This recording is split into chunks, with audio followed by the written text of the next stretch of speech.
अस्सलाम वालेकुम दोस्तों इसराइल ने 12 जून 2025 को ईरान के ऊपर एक ज़बरदस्त फ़ज़ाई हमला किया। इसको उसने ऑपरेशन राइजिंग लाइन का नाम दिया गया।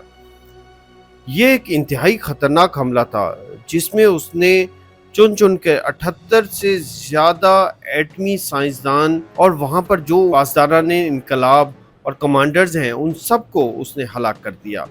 इसके अंदर बहुत कलीदी ईरानी कमांडर जैसे general Hussein Salami, general Mohammad Bagheri, general Gholam Ali Rashid, brigadier general Amir Ali Hajizadeh, admiral Ali Shamkhani और कलीदी एटमी साइंसदान doctor Fereydoun Abbasi, doctor Mohammad Mehdi Tehranchi, Abdul Hamid, Amir Hussein फ़तही, मुतालबी ज़ादा। ये तकरीबन 78 से ज़्यादा लोग हैं कि जिनको उन्होंने हलाक किया और बाकायदा उनको टारगेट करके उनके जो रिहायशी इलाके हैं वहाँ पर उनको हलाक किया गया और 300 से 20 से ज़्यादा लोग अभी तक ज़ख्मी हैं। और इम्कान ये भी है कि इसके अंदर 20 से ज़्यादा ईरानी कमांडर्स भी हलाक हुए हैं। अब ये बात इंतहाई ख़तरनाक है। एक तरफ ये लोग जो कि ईरान, अमेरिका और इजराइल, इन तीनों के दरमियान एक टॉक्स चल रही हैं कि किसी तरीके से इस मामले को जो है वो हल किया जा सके, और दूसरी तरफ आप इसको ऑपरेशन लॉन्च कर देते हैं।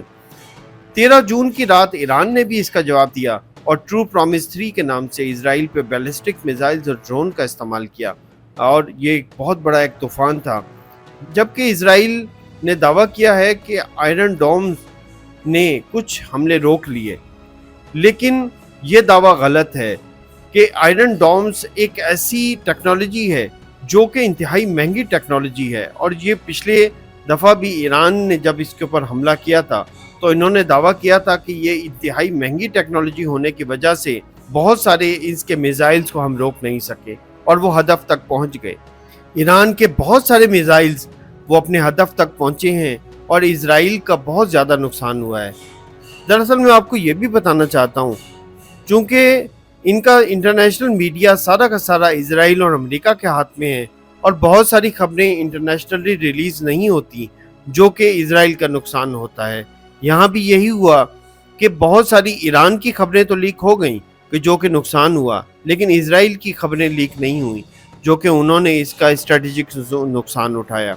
अब ये मैं आपको एक चीज़ इंतहाई अहम है और बताना भी चाहता हूँ कि देखिए, इस वक्त मशरिक़ वस्ता में इंतहाई खतरनाक सूरत हाल है और बहुत बड़ा नुकसान ईरान का हुआ है। जबकि अब दूसरी तरफ ट्रंप का सुबह बयान है कि जी हम इस ईरान को एक और मौका दे रहे हैं ताकि वो इन तमाम मामलात से पीछे हट जाए और एटमी बॉम्ब बनाने से पीछे हटे ताकि इस खिते के अंदर अमन कायम हो सके।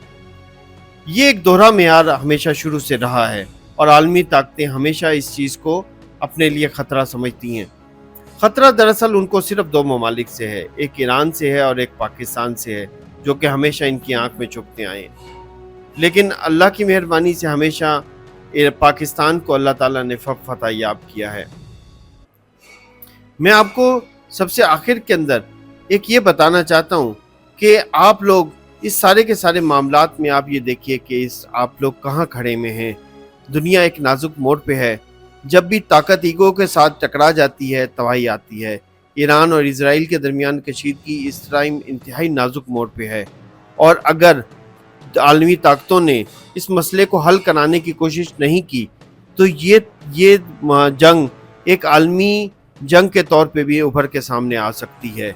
और अगर चाइना, रशिया और दूसरे ममालिक ईरान के साथ खड़े हो गए और अमेरिका जो कि पहले ही इजराइल के साथ खड़ा हुआ है, और अगर ये ताकत बढ़ती गई और ये जंग मुकम्मल तौर पे आलमी जंग में तब्दील हो जाएगी। आप लोग इस सिलसिले में क्या सोचते हैं?